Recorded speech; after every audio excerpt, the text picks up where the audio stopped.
سبحان اللہ، بڑی ہی مدتوں سے حضرت کا جو ہے انتظار تھا۔ الحمدللہ حضرت جو ہے رونق اسٹیج ہو چکے ہیں۔ غنچہ گل پہ ہر سو شباب آ گیا، شاعر کہتا ہے غنچہ گل پہ ہر سو شباب آ گیا، آ گئے مصطفیٰ انقلاب آ گیا، آ گئے مصطفیٰ انقلاب آ گیا، جس کو پی کر کبھی رند بہکے نہیں، جس کو پی کر کبھی رند بہکے نہیں، میرا ساقی وہ لے کر شراب آ گیا، میرا ساقی وہ لے کر شراب آ گیا، انبیاء اور رسول کی بھری بزم میں جس کو سب نے کہا لاجواب آ گیا، جس کو سب نے کہا لاجواب آ گیا۔ میں تو کیا کوئی قلمکار نہیں لکھ سکتا، میں تو کیا کوئی قلمکار نہیں لکھ سکتا، مدحت سید ابرار نہیں لکھ سکتا، مدحت سید ابرار نہیں لکھ سکتا، آپ اگر چاہے تو لکھ سکتا ہو میرے سرکار، ورنہ میرے سرکار کوئی لکھ نہیں سکتا۔ کبھی کہتا ہوں کہ دنیا کا خزانہ لکھ دے، کبھی کہتا ہوں کہ دنیا کا خزانہ لکھ دے، بس تراشا ہوا رحمت کا نگینہ لکھ دے، بس تراشا ہوا رحمت کا نگینہ لکھ دے، دوریاں گنبدے خضرا کی صحیح نہیں جاتی، میرے مالک میرے آنکھوں کو مدینہ لکھ دے، میرے مالک میرے آنکھوں کو مدینہ لکھ دے۔ آئیے عزیزان ملت اسلامیہ، بلا تحقیر میں حضرت کو جو ہے آپ کے سامنے روبرو کرنا چاہتا ہوں۔ اب آپ کے سامنے حضرت العلامہ مولانا مفتی فہیم الدین قادری صاحب سنی جامعہ مسجد ارسکیرا تشریف لا چکے ہیں، جن کا میں استقبال نعرے سے کرنا چاہوں گا۔ نعرہ تکبیر! آواز جو ہے بالکل کم ہے، سب لوگ اپنے ہاتھوں کو بلند کر کے نعروں کو جو ہے لگائیں۔ نعرہ تکبیر! نعرہ رسالت! نعرہ تکبیر! نعرہ رسالت! نعرہ حیدری! نعرہ حیدری! علماء اہل سنت! علماء اہل سنت! نعرہ تکبیر! نعرہ رسالت!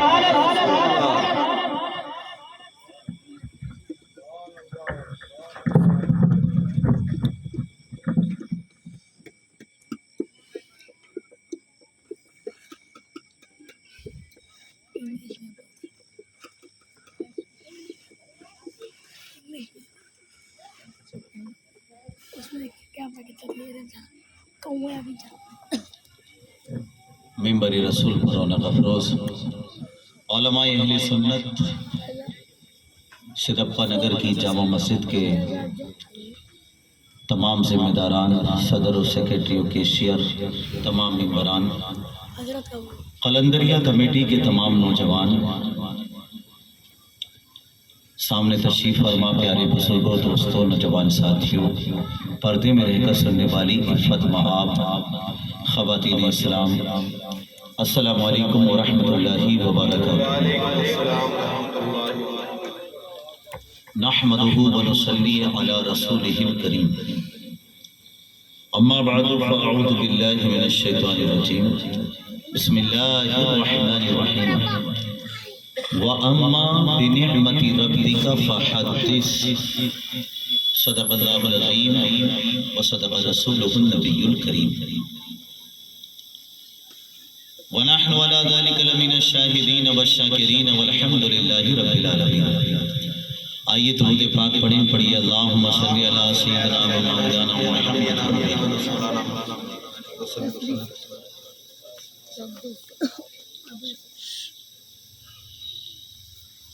ماشاءاللہ کافی دیر سے محفل پاک جاری ہے، میری دعا ہے اللہ رب العالمین محفل کو اپنی بارگاہ میں قبول فرمائے۔ یہ ایکو جو ہے کم کر دو انشاءاللہ، آپریٹر صاحب سے بولیں ایکو کم کر دو۔ ایکو کم کر کے آواز کم ہاں آواز بالکل صاف سمجھ میں آنی چاہیے، اتنی بڑھائی آپ نے ماشاءاللہ۔ تو مقصد کیا ہے کہ آپ کو ایک ایک جملہ سمجھ میں آ جائے، کیونکہ محفل کا مقصد ہی یہ ہوتا ہے۔ دیکھو کیا ہے، بات چاہے آرام سے کی جائے یا جذبات میں یا جوش میں، مگر سامنے والوں کو سمجھ میں آنا ضروری ہے، تبھی آپ کا بیٹھنا بھی صحیح، میرا بولنا بھی صحیح۔ میں بولوں کچھ، آپ کو سمجھ میں آئے کچھ، تو پھر بیکار ہے۔ اور آج میں مبارکباد دیتا ہوں پورے محلے والوں کو کہ ماشاءاللہ ہم قدر کرنے والے لوگ ہیں۔ ہمارے نبی آئے ہمارے درمیان تو اب ہم محفل سجا رہے ہیں ماشاءاللہ۔ کمیٹی کی جانب سے، قلندریہ کمیٹی کی جانب سے، آپ سدپا نگر والوں کی جانب سے لوگوں کو کھانا کھلایا گیا، انتظام کیا گیا، محبت سے بٹھایا گیا، محفل کو سجایا گیا۔ یہ طریقہ آج کا نہیں ہے، بلکہ بڑے بڑے بادشاہوں کے درمیان بھی نبی کے ذکر کی محفلیں ہوا کرتی تھیں۔ یہ بات آپ سوچ لیجئے۔ آج جو بھی ہمارے بھائی لوگ ادھر ادھر، ان سے گزارش کروں گا وہ آ جاؤ محفل میں۔ جو مائیں بہنیں گھروں میں ہیں تو اگر ان کو آواز پہنچ رہی ہے تو سن لیں وہیں، نہیں تو ماشاءاللہ وہ بھی محفل میں آئیں اور بات کو سنیں۔ اور ہمارے جو افراد ابھی کھانے وانے میں لگے ہیں وہ بھی جلد سے جلد نپٹ کر محفل میں آ کے بیٹھیں، کیونکہ دیکھو ایک کھانا وہ ہے جس سے تمہارا جسم مضبوط ہوتا ہے۔ آپ نے چاول کھائے، روٹی کھائی، کھانا کھایا، گوشت کھایا، اس سے آپ کا جسم مضبوط ہوگا۔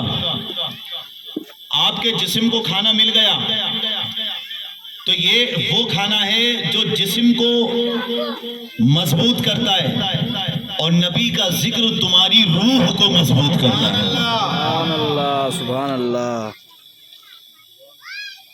کھانا کھاتے ہو تو تمہارا جسم بیماریوں سے بچتا ہے، طاقت ملتی ہے، اور نبی کا ذکر سنتے ہو تو تمہارا ایمان بچا کرتا ہے، بے شک بے شک تمہاری روح محفوظ ہوتی ہے۔ بے شک۔ دنیا کے کسی بھی ڈاکٹر کے پاس جھوٹ کی دوا نہیں، بے شک دنیا کے کسی ڈاکٹر کے پاس غیبت کی دوا نہیں، بے شک چغلی کی دوا نہیں، چوری نہ کرنے کی دوا نہیں۔ کسی بھی ڈاکٹر کے پاس چلے جاؤ، تمہیں صرف جسم کی دوا دے گا، تمہاری روح کی دوا نہیں دے گا۔ لیکن اگر نبی کی بارگاہ میں آؤ گے تو اللہ کے نبی تمہارے جسم کو بھی پاک کر دیں گے، تمہاری روح کو بھی پاک کر دیں گے۔ سبحان اللہ، سبحان اللہ۔ بھائی اب دیکھیے ماشاءاللہ نبی کے ذکر کی میلاد کی بات ہم آپ کو بتائیں گے، لیکن جب محفل چل رہی ہے تو تھوڑا سمجھ لو اس بات کو کہ ہمارے نبی کی بارگاہ میں ایک شخص آیا، اس نے کہا کہ یا رسول اللہ صلی اللہ علیہ وسلم، میں کلمہ پڑھ کے ایمان تو لے آؤں گا، مگر میرے اندر جو کمیاں ہیں ان میں سے صرف ایک کمی کو چھوڑ سکتا ہوں، باقی 4 کمیاں جو ہیں ان میں سے ایک چھوڑوں گا، 3 کو نہیں چھوڑوں گا۔ اللہ کے نبی نے فرمایا کہ تو 4 کمیاں بتا۔ اس نے کہا یا رسول اللہ صلی اللہ علیہ وسلم، پہلی کمی یہ ہے کہ میں جھوٹ بولتا ہوں، دوسری کمی یہ ہے کہ میں شراب پیتا ہوں، تیسری کمی یہ ہے کہ میں بدکاری کرتا ہوں، برا کام کرتا ہوں، اور چوتھی کمی یہ ہے کہ میں چوری کرتا ہوں۔ 4 کمیاں: چوری کرنا، بری بات کرنا مطلب برا کام کرنا، بدکاری کرنا، زناکاری وغیرہ، اور جو ہے جھوٹ بولنا اور شراب پینا۔ یہ 4 کمیاں اس نے بتائی۔ اب وہ کہنے لگا میں تم پہ ایمان لے آؤں گا مگر ایک ہی کمی چھوڑ سکتا ہوں۔ ہمارے نبی نے اسے سمجھایا، فرمایا اگر تو ایک کمی چھوڑنا چاہتا ہے تو ایسا کر، جھوٹ بولنا چھوڑ دے۔ کیا؟ جھوٹ بولنا چھوڑ دے۔ اس نے کہا ٹھیک ہے میں جھوٹ بولنا چھوڑ دیتا ہوں۔ پھر کیا ہوا؟ اب دیکھیے اللہ کے نبی کی بارگاہ سے کلمہ پڑھ کے گیا، مسلمان ہو گیا. اب گیا اپنے گھر پر، تھوڑی دیر کے بعد سوچنے لگا چلو شراب خانے چلتا ہوں، شراب پیتا ہوں. لیکن جیسے ہی دل میں خیال آیا شراب پیتا ہوں، اب سوچنے لگا کہ اگر شراب پی اور اللہ کے نبی نے مجھ سے پوچھ لیا کہ شراب پیتی یا نہیں پیتی تو سچ بولنا پڑے گا. تو اتنے صحابہ کے درمیان میں یہ کہتا ہوا اچھا لگوں گا کہ میں نے شراب پی تھی. بولے بھائی چلو چھوڑ دو، شراب کو چھوڑ دیا. پھر سوچا چلو دل کی تسکین کے لیے غلط جگہ پہ جاتا ہوں، برا کام کرتا ہوں. لیکن جب وہاں بھی گیا تو سوچنے لگا کہ اگر اللہ کے نبی نے پوچھا صحابہ کے سامنے کہ اے میرا کلمہ پڑھنے والے کیا تو نے برا کام کیا تھا، تو میں کیا بولوں گا پیارے نبی کو؟ سچی تو بولوں گا کیونکہ اللہ کے نبی نے فرمایا جھوٹ نہیں بول سکتے.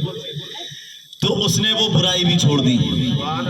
رات کا وقت ہوا تو سوچنے لگا چلو اب چوری کرتا ہوں. چوری کرنے کے ارادے سے کسی کے گھر کے قریب جا چکا تھا، سوچ رہا تھا کہ چوری کروں نہ کروں. پھر دل میں خیال آیا کہ اگر اللہ کے نبی نے پوچھ لیا چوری کی تھی تو پھر جواب تو سچائی میں دینا پڑے گا، ہاں کہنا پڑے گا.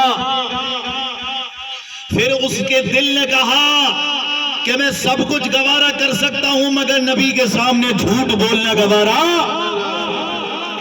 نہیں کر سکتا، لہذا مجھے چوری چھوڑنا گوارا ہے مگر جھوٹ بولنا گوارا نہیں ہے. اللہ کے نبی کی عظمت و شان کو دیکھو کہ وہ آیا تھا ایک برائی چھوڑنے کے لیے مگر نبی کا کلمہ پڑھا تو جھوٹ بولنا بھی چھوڑ دیا، شراب پینا بھی چھوڑ دیا، زناکاری کو بھی چھوڑ دیا اور پھر چوری کرنا بھی چھوڑ دیا. الحمدللہ دیکھ رہے ہیں آپ ماشاءاللہ. تو اب اگر وہ کسی ڈاکٹر کے پاس جاتا تو بتاؤ کیا چوری کرنا چھوڑ سکتا تھا؟ کیا کوئی دوا تھی جو اس سے شراب چھڑا دیتی، چوری چھڑا دیتی، بدکاری چھڑا دیتی، جھوٹ بولنا چھوڑا دیتی؟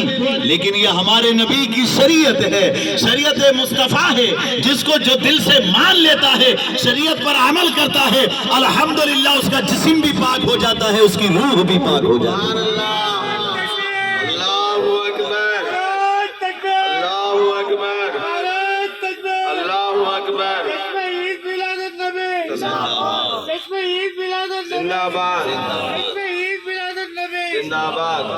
ماشاء اللہ سبحان اللہ. مجھے خوشی ہے کہ آپ لوگ محبت سے سن رہے ہیں، اور بھی جو ابھی گھروں میں بیٹھے ہیں ان سے کہنا چاہتا ہوں کیف و سرور عشق کے سانچے میں ڈھل کے آ. وہ گھروں میں بیٹھنے والوں کان کھول کے سنو، کیف و سرور عشق کے سانچے میں ڈھل کے آ، یہ محفل رسول ہے آنکھوں سے چل کے آ. سبحان اللہ. یہ محفل رسول ہے آنکھوں سے چل کے آ، ذکر رسول سید کونین ہے یہاں، وہ آئیں گے مدینے سے تو گھر سے چل کے آ. وہ آئیں گے مدینے سے. ماشاءاللہ ہمارے علماء یہی تو پیغام دیتے ہیں. آپ کے سامنے مجھ سے پہلے نعت پڑھ رہے تھے مولانا صادق صاحب، مولانا رفیق عالم صاحب بیان کر رہے تھے، آپ کے امام صاحب بھی نظامت کر رہے ہیں، مولانا یونس صاحب اور ہمارے مؤذن صاحب اور ہمارے مؤذن صاحب اور تمہارے مؤذن صاحب، سبھی لوگ اور کمیٹی والے بھی یہاں موجود ہیں، سامنے آپ بھی موجود ہیں. ماشاءاللہ یہ مت سوچنا کہ ہم نبی کا ذکر کر رہے ہیں تو شاید نبی کی عظمت بڑھ جائے گی. نبی کا ذکر کرنے سے ہماری عظمت میں مرتبے میں 4 چاند لگ جائیں گے. سبحان اللہ سبحان اللہ. ان کو ہمارے ذکر کی ضرورت نہیں ہے کیونکہ قرآن کہہ رہا ہے ان اللہ وملائکتہ یصلون علی النبی. کتنی بڑی بات ہے یہ. اللہ نے یہ نہیں کہا کہ میں نماز پڑھتا ہوں تم بھی پڑھو، اللہ نے یہ نہیں فرمایا میں زکوٰۃ دیتا ہوں تم بھی دو، میں حج کرتا ہوں تم بھی کرو. لیکن درود و سلام کے بارے میں کیا فرما رہا ہے ہمارا رب؟ اے میرے نبی کے عاشقوں، میں بھی درود و سلام بھیجتا ہوں، میرے فرشتے بھی بھیجتے ہیں، تم بھی میرے حبیب پر درود و سلام پڑھا کرو. تبھی تو ہم کہتے ہیں صدائیں درودوں کی آتی رہیں گی، جنہیں سن کے دل شاد ہوتا رہے گا. دل شاد، دل کا مطلب کیا ہوتا ہے؟ دل، اور شاد کا مطلب خوش. صدائیں درودوں کی آتی رہیں گی جنہیں سن کے دل شاد ہوتا رہے گا. خدا اہل سنت کو آباد رکھے، محمد کا میلاد ہوتا رہے گا صلی اللہ تعالی علیہ وسلم. ہمارے بزرگوں نے ہمیں یہی سکھایا ہے، خوشیاں منایا کرو نبی کے نام کی۔ ابھی تو دیکھو یہاں پہ محلے میں سب نے مل جل کر کے کھانا وانا کھلایا ہوگا، محفل سجائی ہوگی، آپ سوچے ہو ہم نے احسان کر دیا اسلام پر، شریعت پر؟ نہیں نہیں، بڑے بڑے بادشاہ بھی نبی کے دربار میں آ کے جھکتے تھے اور عرض کرتے تھے یا رسول اللہ یہ آپ کا احسان ہے کہ آپ ہم سے دین کا کام لے رہے ہیں۔ ایک بادشاہ تھا المظفر کر کے، ابو سعید المظفر، اس کے بارے میں آتا ہے سلطان صلاح الدین ایوبی کے بونی یعنی بہنوئی، آپ کے یہاں بونی بولتے ہیں نا، تو فی الحال بہنوئی تھے، وہ عید میلاد النبی کی خوشی میں 5000 بکرے ذبح کر کے پورے شہر والوں کو کھلایا کرتے تھے۔ 1,00,000 برتن ہوتے تھے، 1,00,000 برتن تھال، اور 30,000 تھال ہوا کرتے تھے، اور ساری رات نبی کا ذکر، نبی کی نعتیں، نبی کی باتیں ہوا کرتی تھی۔ تو آج بھی سدپا نگر والوں تمہیں مبارک ہو جو محفل سجائی۔ چلو یہ تو بات ہوگی جی ایک بادشاہ کی، میں تمہیں نبی کے زمانے کی بات بتا دوں۔ صحابہ کرام جمائیں بات کر رہے ہیں آپس میں، پیارے نبی حجرے میں ہیں، باہر تشریف لائے اور فرمایا میرے صحابہ تم کیا بات کر رہے تھے؟ صحابہ کرام عرض کرتے ہیں یا رسول اللہ صلی اللہ علیہ وسلم ہم یہ بات کر رہے تھے کہ اللہ نے ہم پر کتنا بڑا احسان فرمایا ہے کہ ہمیں آپ کی شکل میں اپنا محبوب عطا فرما دیا، ہمیں اسلام عطا کیا، ہمیں قرآن عطا کیا، آپ کے صدقے میں ہمیں سارا جہان عطا فرمایا اور آپ کے جیسا محبوب ہمیں عطا فرمایا۔ اب ہمارے نبی نے فرمایا قسم کھا کے کہتے ہو؟ یہی باتیں کر رہے تھے۔